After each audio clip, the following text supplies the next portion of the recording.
दिनै सालाकाथि दख'रा दुलाराय बर' फरायसा आफादनि बानजायनायाव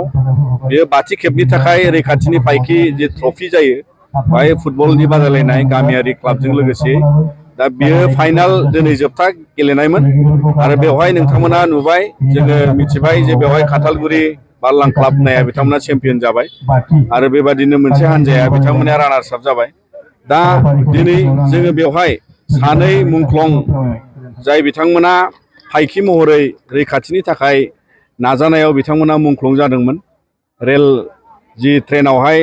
रेल हान्थिनायाव जोंनि बिनानावमोनखौ जाय सुथुरफ्रा जिनाहारि खालामनो नाजानायाव बिथांमोना रैखाथि होनो नाजानायाव राजु आरो जाय रमेन मोसाहारि आरो राजु बसुमतारी बिथांमोना सानै मुंख्लं जानांदोंमोन। दा बिनि थाखाय दिनै जों दुलाराय बर' फरायसा आफादनिफ्राय बिथांमोननि मान दिनै सालाकाथि दख'रा एबसुआ जेबादि होबोदों आरो जों बर' हारिनि थाखाय जों गासै मुंख्लंनि मानाव बेबायदि माखासे नेरसोनथि गोनां आरो गोसोखांथि माखासे बेबायदि फालिलांनायजों जोङो बिथांमोनखौ मान होलांनांगौ आरो बेजों जोंनि इयुन जोलैखौ गेलेनायाव साखाफारा खालामनाय सांग्रांथि खालामनाय समाजाव बयबो गेलेनायजों लोगोसे मोजां गियान सोरजिनायाव आरो बेबायदिनो गुबुन गुबुन समाजावहाय देहाजों लोगोसे बायदिसिना दिनै फेग्रा मुवा ड्राग्स जौ जुवा बेखौ लाइमोनफोरनिफ्राय गोजानाव दोननो थाखायबो गेलेनाया मोनसे राहा आरो बेजों जोङो मिजिंथियो जे दुलाराय बर' फरायसा आफादा